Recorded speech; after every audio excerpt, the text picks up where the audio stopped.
Entonces les hablaba acerca de estas uniones desmontables. Entonces el pasador flexible se ubica ahí dentro del agujero, queda al fijo, no se mueve porque él se expande. Él es de un acero templado que entra, digamos, cerrado, se mete ahí a fuerza cerrado y él se abre dentro del agujero, evitando que el eje se mueva. Estamos hablando de la chaveta.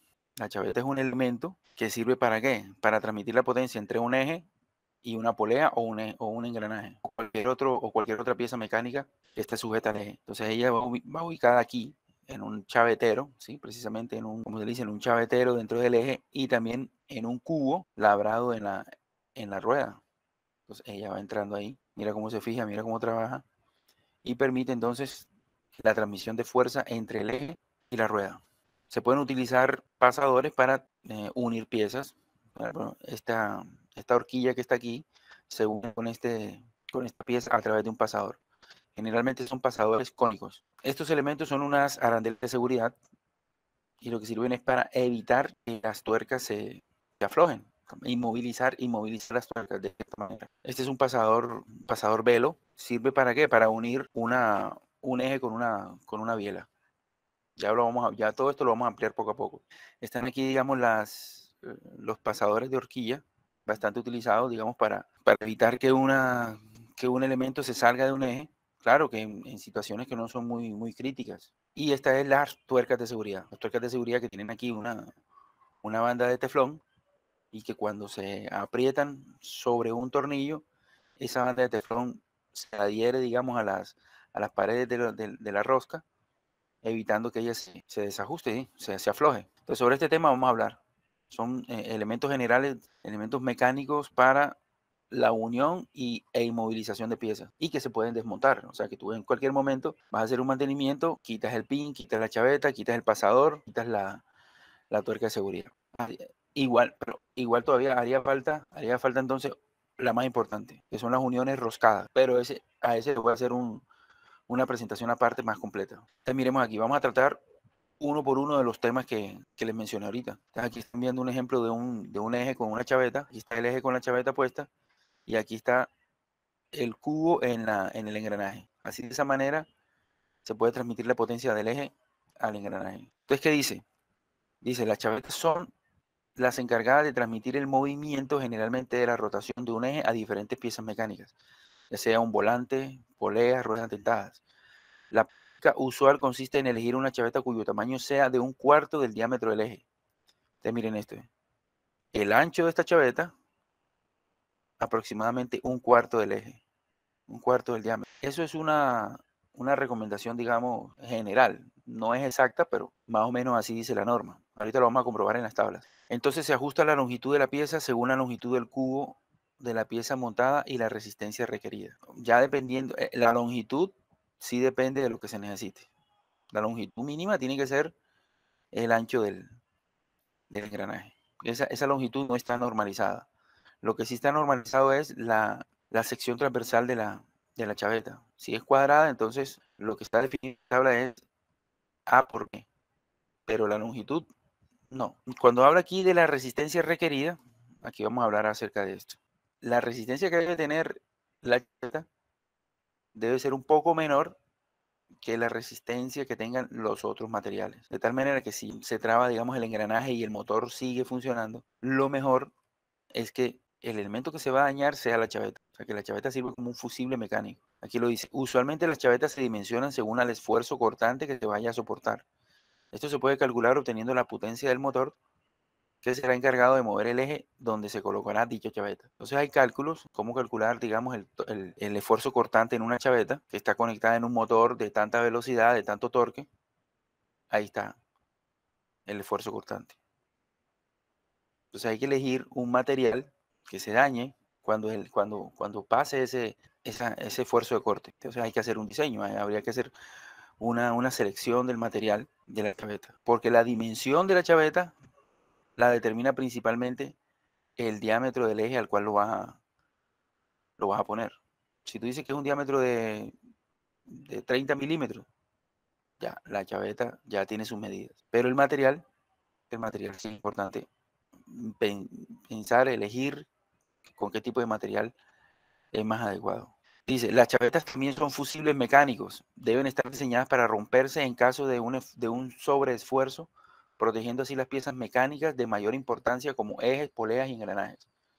Si se va a dañar alguna pieza, que se dañe la chaveta, la chaveta. Entonces miremos aquí un poco las chavetas, las normas, las diferentes chavetas. Miren por lo menos esta, la chaveta cuadrada. Chavetas cuadradas inclinadas. Ellas son de perfil transversal cuadrado, pero ellas tienen una ligera inclinación. En los planos aparecen todas las dimensiones para poder definir el tamaño de la chaveta y las medidas del cubo que se va a dibujar, que se va a trazar tanto en el eje como en la pieza a girar. Y ellas tienen sus ajustes, sus tolerancias. Entonces estas chavetas cuadradas se construyen para que ellas entren con un esfuerzo, digamos, con un rozamiento bastante fuerte. Entonces las chavetas, el enchavetado forzado, dice, las chavetas forzadas logran la unión entre las piezas por el acuñado de las caras de la chaveta contra sus asientos, sobre el eje y el cubo respectivamente. Este tipo de chaveta tiene forma de cuña y recibe el nombre de chavetas inclinadas. O sea, tiene una inclinación muy pequeña, por ejemplo, una inclinación de 1 a 100 o de 1/8 por pie. Es pequeña, pero recuerden ustedes lo que vimos en la clase anterior. Así sea que entre las piezas haya una diferencia de unas cuantas micras, cuando una pieza va a entrar en otra, ahí se forma, digamos, un ajuste bastante forzado. Entonces estas cuñas que están aquí, esta cuña cuadrada inclinada, tiene que entrar a golpe, pero no golpe fuerte, sino un golpe de martillo ahí, suave, suave, pero él va entrando forzado. Las chavetas inclinadas logran la unión perfecta entre las dos piezas, tanto respecto a rotación como a traslación. Entonces, esa chaveta, sí, por esa fricción que se genera allí, no se puede mover, no se sale, y tampoco permite, digamos, un juego entre las dos. Ahí entra prácticamente justa en X y en Y. En X y en Y entra justo en la cavidad de las otras dos piezas. Como les dije, esas medidas ya no se las tiene que inventar el tornero, ya están definidas a través de unas tablas. Y también hay otras chavetas, chavetado libre se llama, por lo menos esta cabeza de cuña acodada, fíjate que ella está hecha como para que pueda salir fácilmente. Ahí le pueden pegar en esta cabeza de la chaveta, le pegan ahí en la cabeza y a través de ella también le pueden poner un destornillador aquí de palas y le hacen la fuerza y pueden ir sacando, digamos, la chaveta. Pero en este tipo de chaveta ya no es inclinada.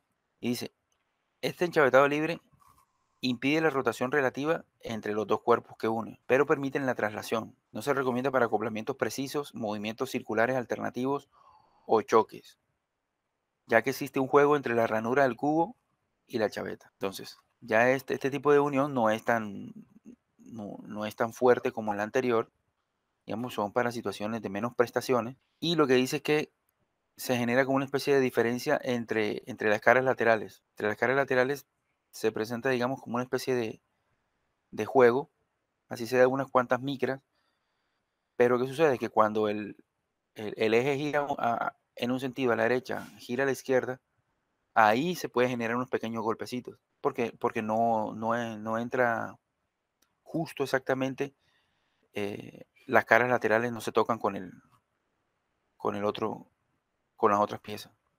Las caras de arriba y de abajo, pues sí, quedan justas, pero las laterales quedan ahí un poco sueltas y se puede generar ahí unos golpes que no se recomiendan cuando estamos hablando de ejes que pueden girar tanto a la derecha como a la izquierda en forma alternativa. Miren aquí por lo menos las medidas. Entonces miren aquí, vamos a tomar como referencia para todos los ejemplos la de 30 y 38.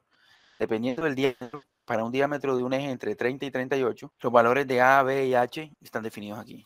A es el ancho, B es la altura. ¿Sí? El ancho por la altura ya está definido. Ya, yo creo que ya esta longitud L ya, ya la define dependiendo de la situación. No está definida por las normas. Y aquí ustedes ven unos valores de J y de K. Entonces, ya están definidos acá. Vamos a ver cuál es el de 30, este aquí. Bueno, pero para un diámetro de entre 30 y 38 milímetros, J, mira J, es la distancia con la que vamos a hacer este trazado aquí en el eje, D-5, D-5. El diámetro, menos 5 milímetros. Y K1, es diámetro más 2.4 milímetros. Entonces fíjate que son 5 y 2.4 son 7.4. Ajá. Y B es 8.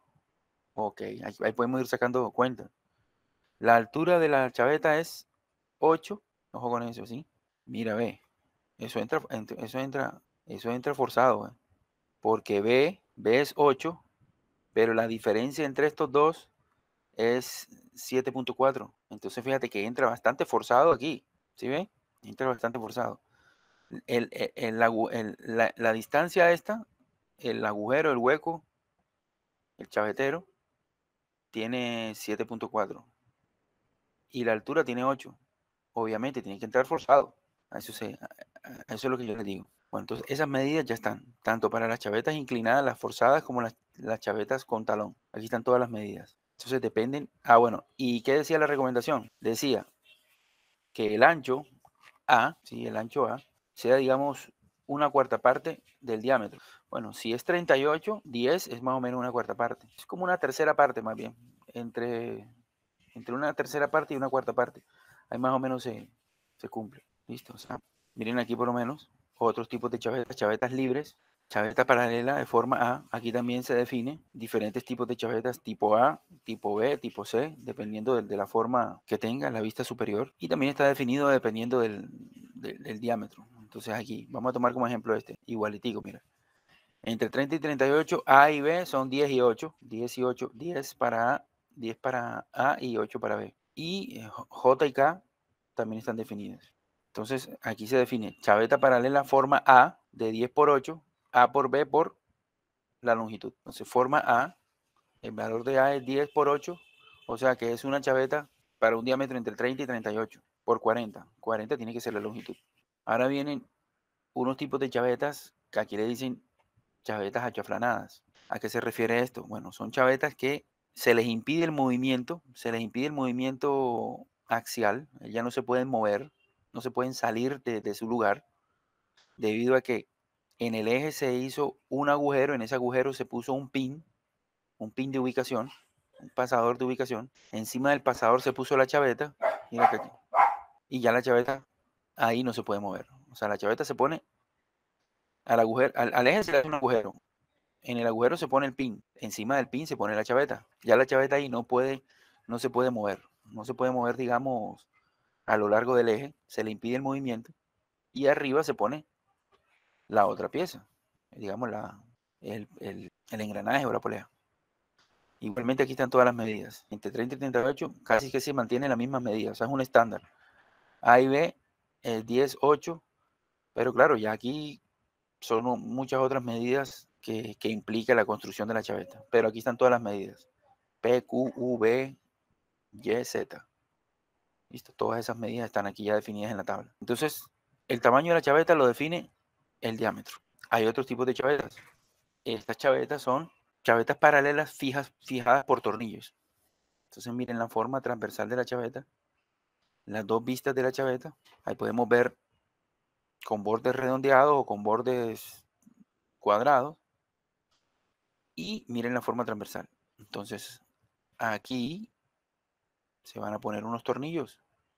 Quiere decir que al eje hay que hacerle un par de agujeros roscados para que aquí entre un tornillo de fijación. Ya es como una chaveta que se está asegurando de que en ningún momento se vaya a salir. Dice, estas chavetas paralelas fijadas por tornillos son adecuadas para chaveteros largos con una longitud entre un diámetro y 2.5 veces el diámetro. ¿Sí?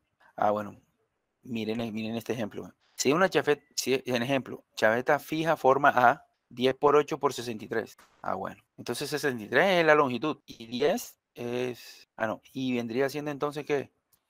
¿Cuál sería el diámetro? Mira, sería entre 30 y 38. Entonces fíjate que la longitud, que es 63, está entre un diámetro, que es 30, y 2.5 diámetros, que sería como ¿qué? Como 2.5 por 3, 675. Listo. Entonces fíjate que sería una chaveta para un eje entre 30 y 38 que mide 63. 63 está en el rango de entre un diámetro y 2.5 veces el diámetro. Entonces son, digamos, longitudes largas. Entonces fíjate que aquí si se va a utilizar para un diámetro de 30 y 38 milímetros, A y B, el ancho, digamos el ancho y la altura ya están definidos, 10 y 8.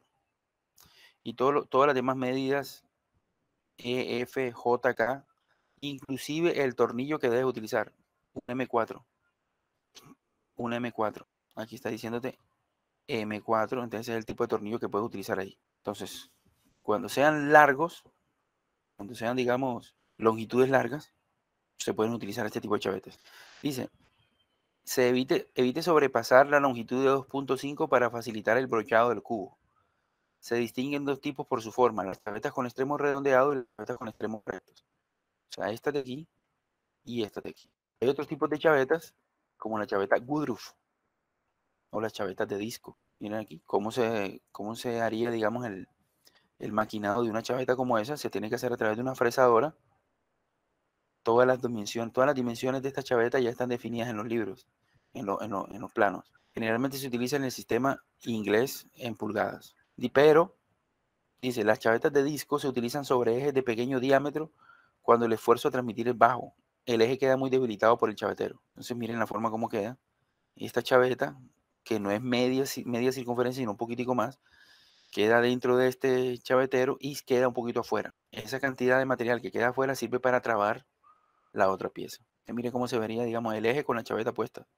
La chaveta saldría un poquitico más. Aquí definen en los manuales, en las tablas, aparece el valor de A y de B. B no es el radio, es un poco más grande que el radio. Aquí dice chaveta de disco de 4 por 6.5. Debe ser A por B. Dice fresado del alojamiento, fresa de disco especial. Ahí llega la fresadora y comienza digamos, a maquinar la ubicación. Aquí están las medidas. Bueno, aquí ya no manejan diámetros tan grandes. Fíjate que ya no es el de 30 y 38, no está aquí. Aquí está el de, listo, aquí están las medidas. Entonces, igualmente, ¿quién define las dimensiones de la chaveta? Tomemos aquí por lo menos esta medida, un diámetro entre 10 y 12 milímetros.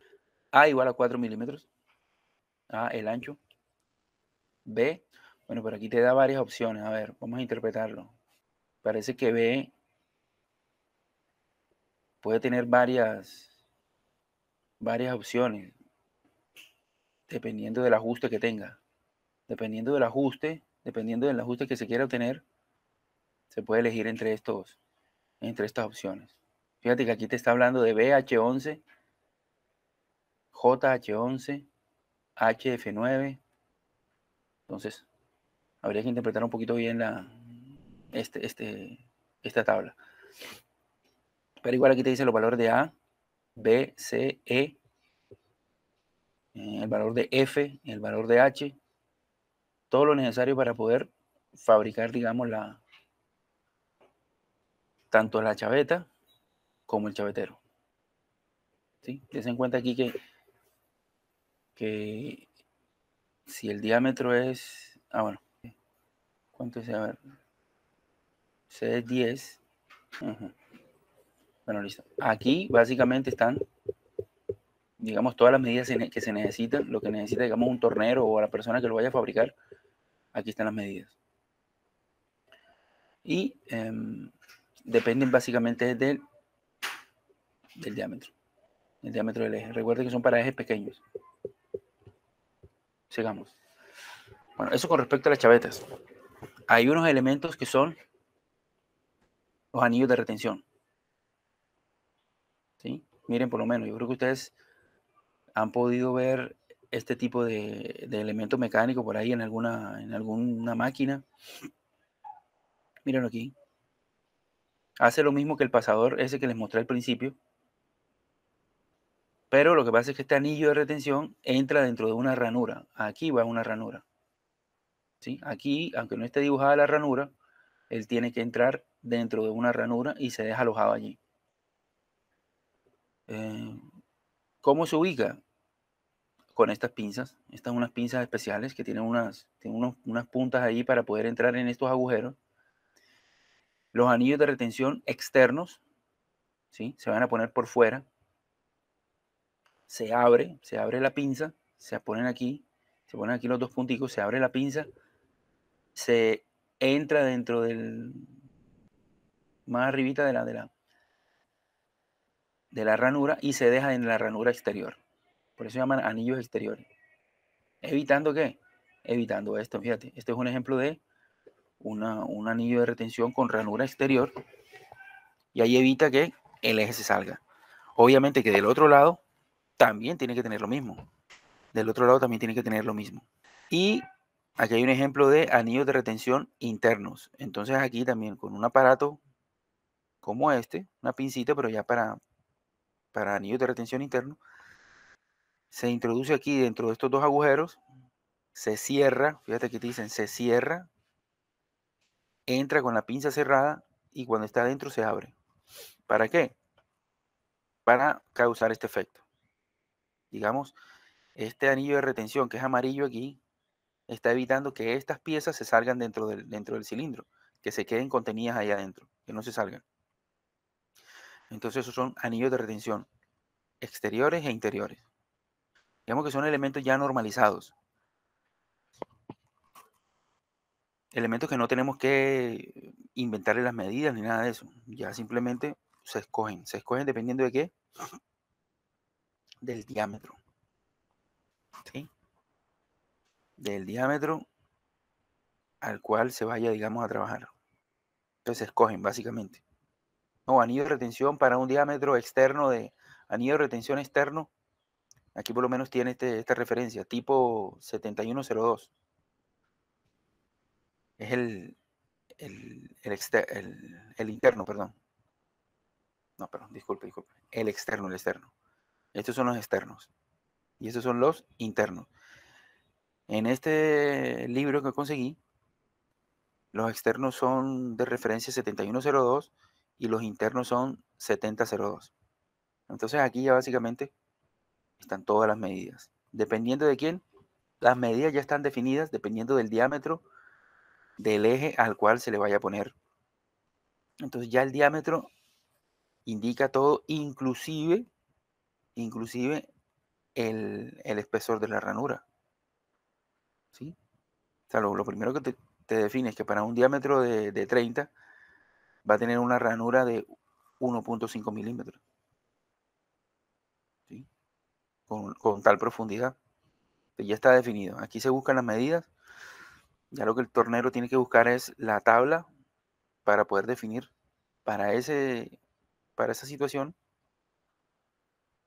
cómo va, digamos, a maquinar, digamos, la ranura que le corresponde a ese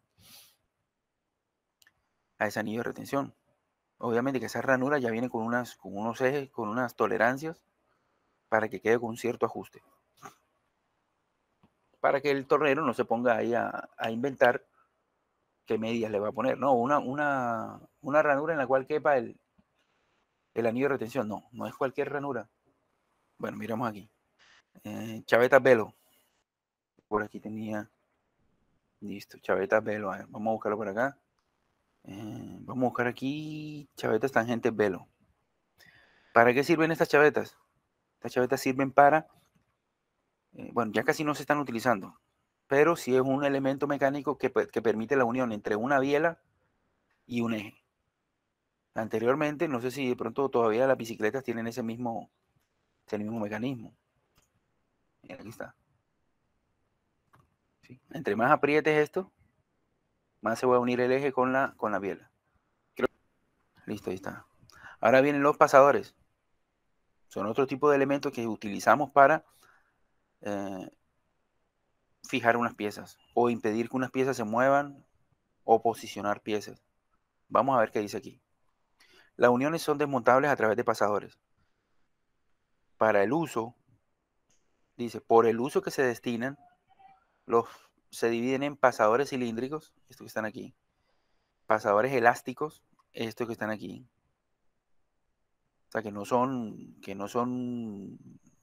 sólidos, sino que son, digamos, una especie de tubería, un tubo ranurado, que tiene una ranura por aquí, pero que son de un acero templado, y que ellos se cierran un poquito, esta abertura, entran en el lugar y ahí automáticamente se abre por su fuerza de resorte. Elásticos. Dice que los elásticos se emplean en las cajas de cambios. ¿Mm? Los cónicos de aletas. Estos de aletas de aquí se consideran pasadores de aletas. Ahorita hablamos de ellos. Esos de aletas, dice, se emplean en las rótulas de la dirección y suspensión. Bueno, unas aplicaciones específicas. Sus principales funciones son las de actuar en posicionado. Vamos a ver, darnos cuenta que estos cilíndricos sirven para posicionar una pieza con respecto a otra. Quiere decir que estos cilindros se ubican en un agujero. ¿Se acuerdan de la chaveta larga? Ah, no, antes de explicar la chaveta larga. Había un tipo de chaveta que se ubicaba por la posición de un pasador, de un pin. Entonces, ese pin se ponía en ese agujero y servía de referencia para ubicar la chaveta, que la chaveta no se moviera, digamos, a lo largo del eje. Entonces, son para posicionamiento. Para posicionamiento. Liberar los tornillos de cargas cortantes. Vamos a darnos cuenta que si por el medio de este ponemos un tornillo, el cuerpo del tornillo va a estar protegido de las cargas cortantes, porque este material va a soportar los esfuerzos cortantes. Entonces protege al tornillo contra fuerzas cortantes. Unir piezas transmitiendo momentos. Los pasadores cónicos sirven para transmitir fuerzas. No grandes fuerzas, pero sí sirve para transmitir momentos y esfuerzos axiales. Bloquear tuercas para evitar que se aflojen. Bueno, estas dos. Estos de horquillas traban tuercas de tal manera que no se puedan mover. Y es por seguridad, ¿sí? ¿Para qué nosotros le ponemos estas horquillas a una tuerca o algún elemento mecánico? Es para evitar que se salgan de su lugar y obviamente pues, si una rueda se sale, va a funcionar mal, puede causar un accidente. Dice, un pasador como estos, cualquiera de estos, es un elemento de fijación mecánica desmontable, de forma cilíndrica o cónica, cuyos extremos pueden variar en función de la aplicación. Se emplean para la fijación de varias piezas a través de un orificio común, impidiendo el movimiento relativo entre ellas. Vamos a entrar un poco a lo que son los pasadores. O sea, los pasadores se pueden utilizar para unir dos piezas y transmitir fuerzas entre ellas. ¿Pero qué se recomienda?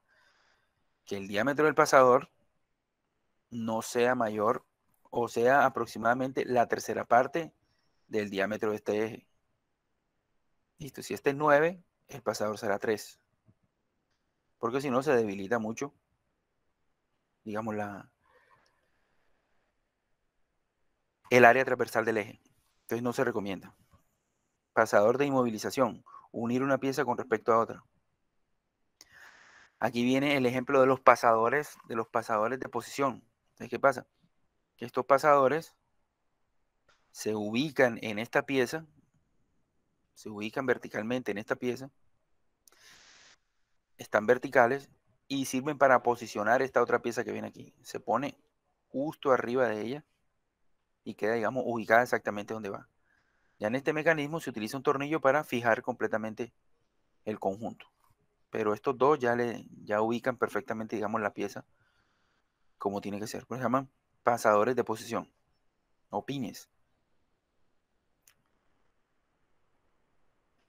Aquí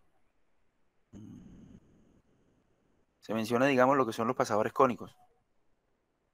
Los pasadores cónicos básicamente tienen una medida que es el diámetro D, el diámetro menor. Se sigue también la recomendación que el diámetro menor, este que está aquí, sea 1/3 del diámetro del eje. Que no sea más grande porque no. O sea, esa es la recomendación, que sea 1/3. Y bueno, como es cónico, él tiene sus otras medidas. Tiene una conicidad de 1 a 50. Ya con esa conicidad se sabe se pueden calcular el ángulo total de conicidad y están todas las otras medidas. Esta longitud L no es una sola longitud, sino que está definida, digamos, entre un valor y otro. Digamos, por lo menos aquí,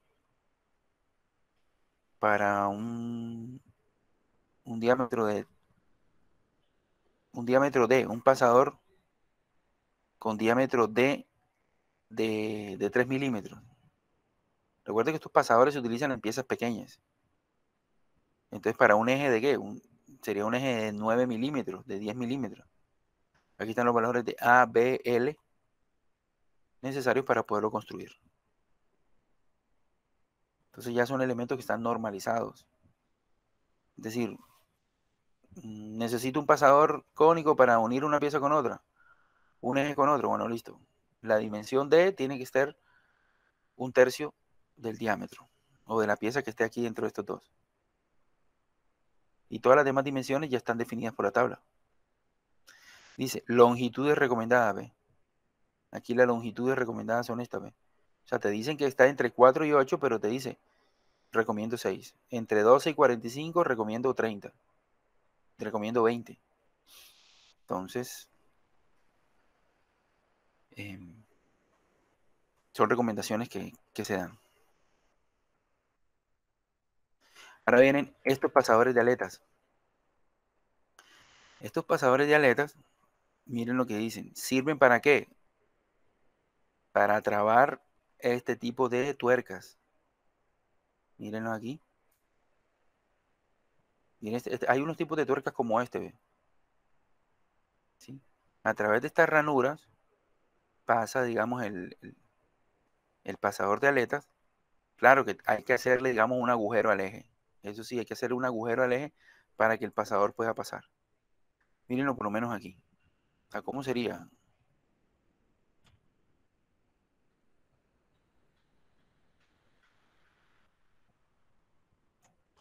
Miren,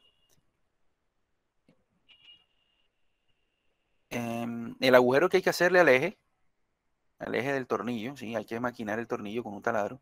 Hay que hacerle un agujero G, digamos de 1, digamos de 1 milímetro.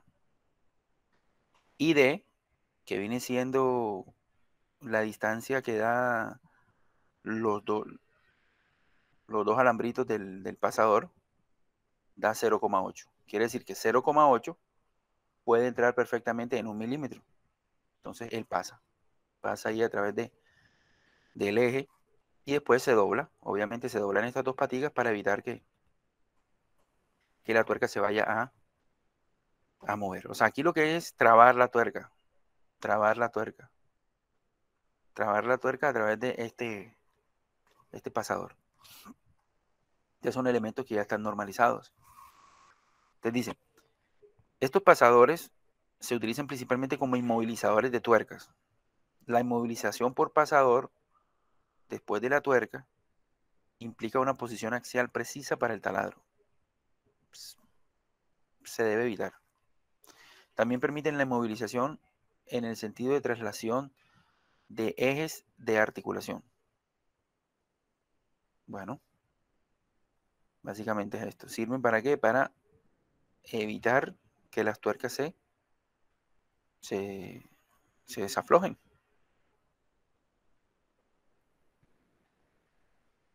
Ya están definidos, es un elemento normalizado. Aquí vienen otros elementos aquí que sirven para unir piezas. Por lo menos este ejemplo, ¿ven? Miren este pasador cónico. Están estas dos piezas, la gris, la naranja y la gris. ¿Qué sucede? Que como él es cónico, cada vez que aprietes esta tuerca, cada vez que aprietes esta tuerca, las dos piezas se van a unir mucho más. Se van a unir. Entre más lo aprietes, más se unen. Si lo quieres soltar, bueno, entonces quitas la tuerca y sacas el pasador cónico y las dos piezas ya no tienen ningún impedimento para que se suelte. Les digo claramente, el funcionamiento de este sí lo he visto y me parece claro. Yo aprieto, entre más apriete la tuerca, más se unen las piezas. Pero este de aquí,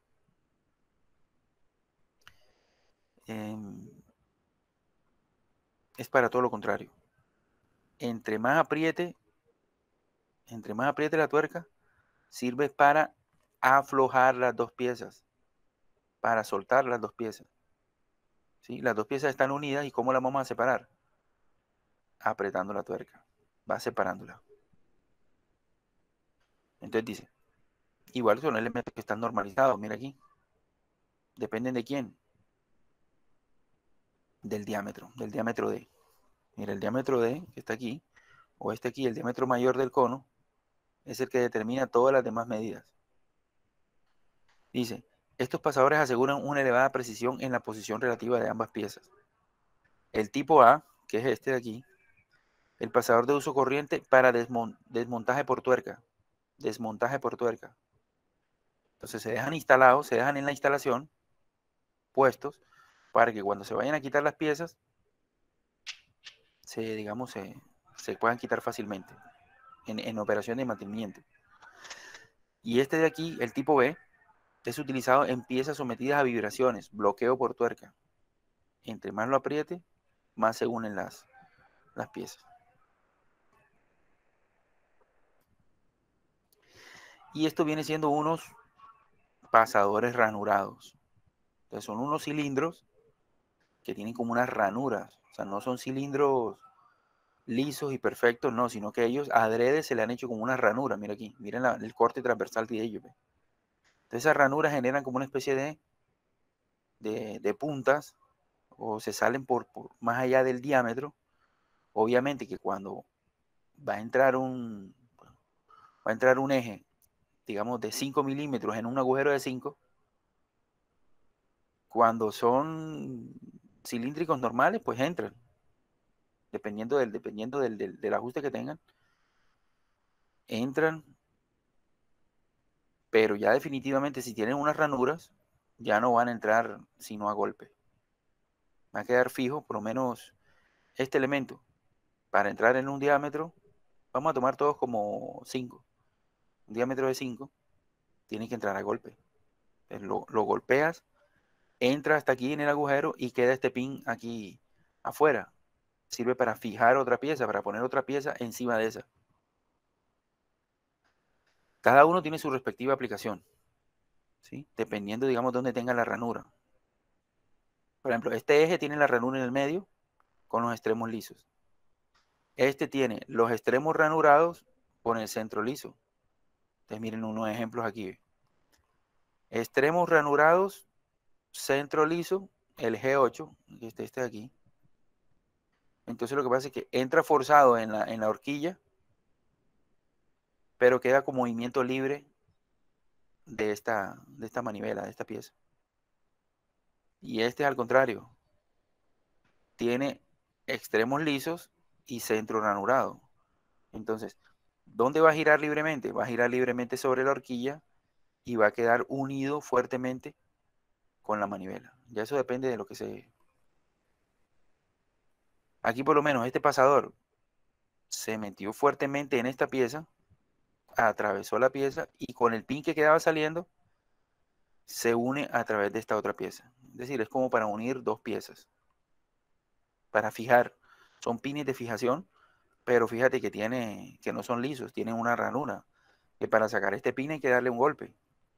Porque él genera, digamos, una fricción bastante fuerte con él.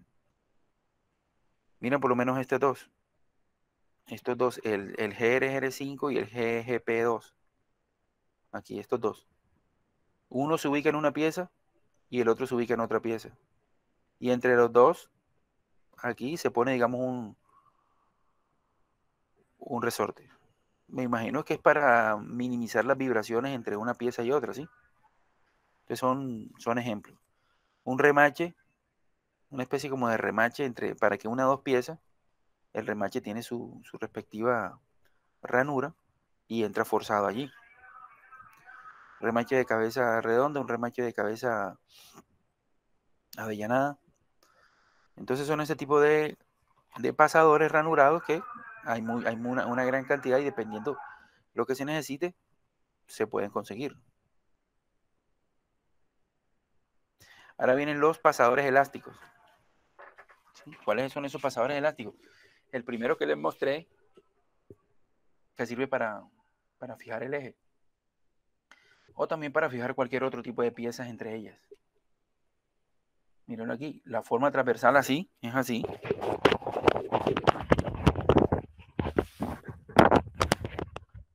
La forma transversal es así. Él se cierra un poquito y entra dentro de las dos otras piezas y luego allá adentro se abre. ¿Están hechos de qué? De acero templado. Inclusive a veces se utilizan doble. Miren esto, uno dentro del otro. Se pueden utilizar para unir ejes, digamos, ejes pequeños con cualquier engranaje. Mira aquí.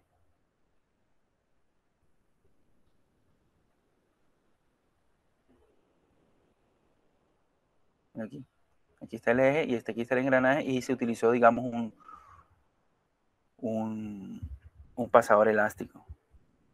Ahora, este pasador elástico aquí no es para, aquí es para transmitir fuerza, pero aquí se utilizó para proteger, digamos, el perno de fuerzas cortantes. Fíjate que el perno prácticamente se encamisa y los esfuerzos, parte de los esfuerzos se lo lleva, digamos, el pasador elástico. Entonces lo protege. ¿Cómo se inmovilizan las tuercas? Bueno, un método que es la contratuerca.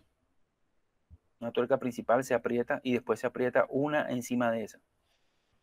Digamos que no es que garantice totalmente, digamos, que estas dos tuercas no se vayan a aflojar. Hay otros métodos. Tornillos y tuercas hendidas. Yo por aquí había...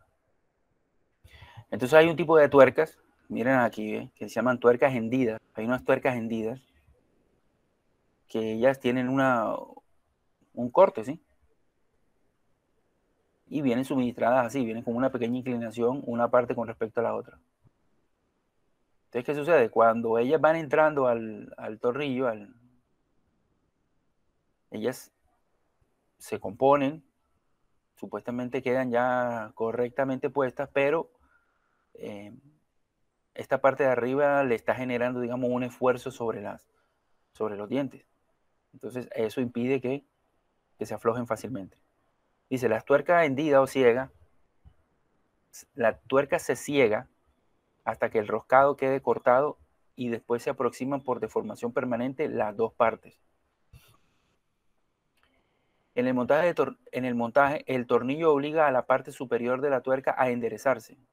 Esta que está torcida se endereza. Esta deformación es elástica y efectúa la autoinmovilización. Claro, esta partecita está empujando siempre hacia abajo, rozando fuertemente los hilos del tornillo. Entonces fíjate que aquí dice que hay unas tuercas H100 y H130. Unas que son normales, estándar, y otras que son extra gruesas. Aquí dice un ejemplo de designación de snap nut. Snap nut, tuercas hendidas, dice snap nut H30, diámetro 10, paso 1.5, material acero. Snap nut H30M10, 1.5R, 50 calmeado. Eso es lo que significa todo eso. Una tuerca hendida H30, o sea que es la extra gruesa, para una rosca M10 con paso 1.5. Esta R tiene que ver con la resistencia de la tracción y el acabado superficial, cadmiado. Fíjate que aquí está, aquí, estas dos tuercas tienen diferentes tratamientos. ¿Sí? El uno es zincado y el otro parece que es como cadmiado. Entonces fíjate que son elementos que son comerciales, no son muy comunes, pero existen, ¿sí? Hay formas de conseguirla. Están las tuercas de seguridad. Las tuercas de seguridad, mira que dice aquí en este libro, se llaman la Nil Stop, de Nylon Stop, porque ellas tienen una cubierta de nylon. En este caso, el anillo azul es de nylon. Dice, el dispositivo de frenado consiste en un anillo sin roscar de nylon engastado en un alojamiento opuesto a la cara de apoyo. La inmovilización tiene lugar por el empuje axial que se produce desde que el tornillo entra en contacto con el anillo. El mismo asegura una presión de contacto entre los flancos de las roscas del tornillo y la tuerca. Es decir, aquí viene el tornillo se topa con esta franja de nylon, ahí comienza a haber una fricción. Además, introducido completamente el tornillo en el anillo, la deformación del nylon ejerce sobre el tornillo una presión de contacto que asegura la inmovilización muy buena. La máxima temperatura en servicio continuo ha de ser de 100 grados. Bueno, entonces son tuercas que son ya comerciales y que se pueden utilizar para evitar que las tuercas se suelten. O sea, que si se suelta una tuerca, pues se desarma todo el mecanismo. Entonces no va a funcionar. O sea, se necesita que donde esté, ahí se quede.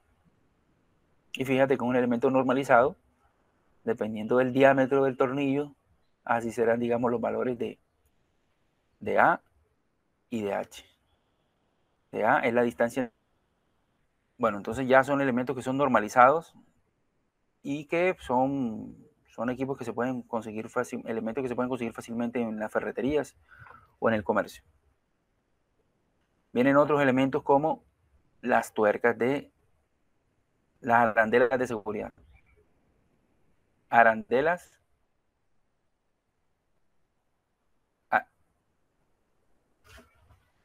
de seguridad. Entonces miren lo que son las arandelas de seguridad. Su forma, miren la forma que tienen las arandelas de seguridad.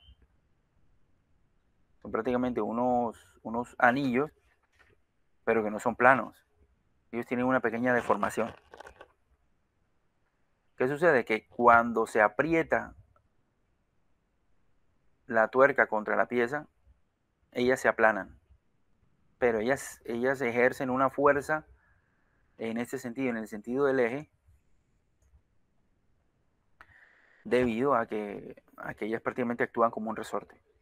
Ellas son prácticamente como si fuesen unas secciones de un resorte, unos pequeños pedazos de unos resortes. Entonces dice, la inmovilización se obtiene gracias a la elasticidad de la arandela. ¿Sí? La eficacia de la inmovilización viene aumentada por la incrustación de los extremos salientes en la tuerca. Entonces, no solamente es porque la tuerca se aplana, la arandela se aplana y hace fuerza en ese sentido, sino porque también tiene unas puntas, unos extremos salientes en la tuerca que se incrustan tanto en la pieza como en la tuerca. Entonces también es importante eso. O sea que una buena opción sería, vamos a ponerle arandela de seguridad y tuerca de seguridad. Sería una buena opción. Ahora, si le pones aquí el pasador elástico, pues sería ya estarías asegurándote de que esas piezas no se van a soltar por nada. Niveles de seguridad. Dice, está hecho con aceros de resorte corriente, templado y revenido. Por eso se llaman aceros de resorte. Prácticamente tienen el mismo proceso de fabricación y tratamientos térmicos que tiene, digamos, el acero de los resortes. Sus medidas están estandarizadas y dependen básicamente del diámetro. ¿Sí? Del diámetro del eje. Un diámetro del eje aquí de 10 milímetros. Entonces todos los valores están definidos ya. El valor de B. El valor de B es de 17. O sea, si este es de 10, este sería de 17. Y así también el espesor y todas las otras medidas. Hay otras variaciones de este tipo de arandelas. ¿Sí? Aquí básicamente no tanto es el efecto elástico, pero sí es el aspecto de fricción. Miren que tienen diferentes formas y que esos extremos puntiagudos que tienen, digamos, esas arandelas, se incrustan tanto en la tuerca como en la pieza e impiden, digamos, el movimiento de rotación de la tuerca, inmovilizándola. Digamos que este perno quiere unir, digamos, estas dos piezas, pero se le adicionaron unas arandelas que aquí se llaman Belleville o arandelas de ballesta. Entonces, ¿qué sucede? Que cuando ellas son curvadas, inicialmente tienen una curvatura, cuando se aprietan ellas quedan planas, pero empujando la tuerca contra los hilos del tornillo. Miremos aquí, miren la vista transversal de ella, es como una especie de, es un aro. Voy a buscar por acá voy a buscar una imagen para que, entonces aquí pueden ver que son, digamos, arandelas que son curvas, ¿sí? Tienen su curvatura, bueno, para hacerlo más gráfico posible, ¿sí? Entonces son este tipo de arandelas, ¿sí? Aquí está, entonces, digamos que una se pone aquí, una de estas son estas dos, una se pone aquí y la otra se pone aquí, generando entonces una fuerza, digamos, a lo largo del eje que permite, digamos, mantener la unión de las dos piezas sin que se aflojen las tuercas. Las arandelas Belleville distendida presenta forma troncocónica. Después del apriete queda plana. La misma conserva, sin embargo, sus propiedades elásticas y actúa como un potente resorte axial. De esta forma queda asegurada una importante presión de contactos entre filetes. Dice, con miras a aumentar el esfuerzo axial y por consiguiente la inmovilización, se pueden superponer varias arandelas Belleville. Hay modelos registrados que hacen más cómoda esta solución al reunir las arandelas mediante un tubo inferior. Bueno, esa parte no lo entendí muy bien, pero esta parte sí, mira. Si tú quieres más fuerza de unión, pues puedes utilizar, puedes superponer varias arandelas, digamos, una encima de la otra y obviamente multiplicarás la fuerza. Y estas arandelas son un medio de inmovilización muy bueno para tuercas y tornillos cuando se trata de piezas sometidas a vibraciones y choques, asegurando a la vez contacto permanente entre las piezas. Son elementos normalizados, no tienen que fabricarse, simplemente son que seleccionarse y dependen de quién, del diámetro. El diámetro del tornillo que tú vayas a usar, aquí está. Para un diámetro de 10, el diámetro exterior será de 23, el espesor es 3.2. 10, 23, 3.2. Y todas sus medidas ya están, o sea que no tienes que mandarlas a fabricar, simplemente escogerlas. Todos estos elementos son normalizados, simplemente es cuestión de comprarlos ya hechos, seleccionarlos adecuadamente. Otro elemento que sirve para la inmovilización de tuercas, inmovilización de piezas, es este aparatico, es esta laminita de metal, bastante ingeniosa, que sirve para esto. Si tú creas una laminita como esta y tienes un tornillo, digamos, tú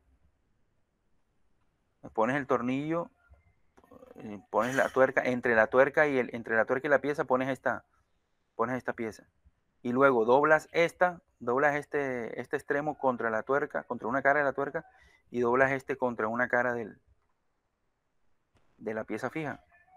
Y listo. Ya ahí lo que hace es que no es que trabe la rosca ni nada de eso, sino que simplemente impide que la tuerca gire.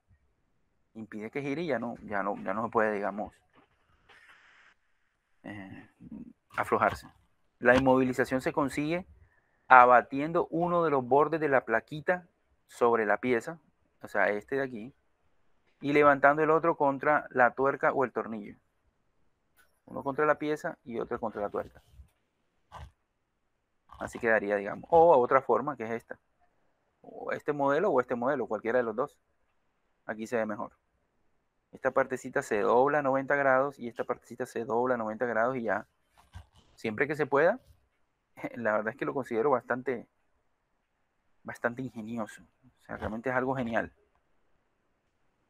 Ya para quitarlo tendrían que simplemente doblar otra vez esta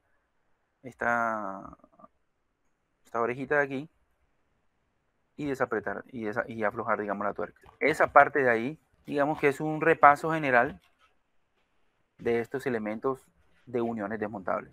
Elementos que son normalizados, que se pueden encontrar, que se pueden mandar a hacer, sí, pero ya están definidas sus dimensiones. Por ejemplo, la chaveta, no es que vas a comprar las chavetas ya hechas, ¿no? A menos de que sí las puedas conseguir hechas, no sé, algún proveedor que las tenga, o si no, ya tienes las medidas para que las mandes a hacer. Pero hay otros elementos que sí definitivamente se escogen.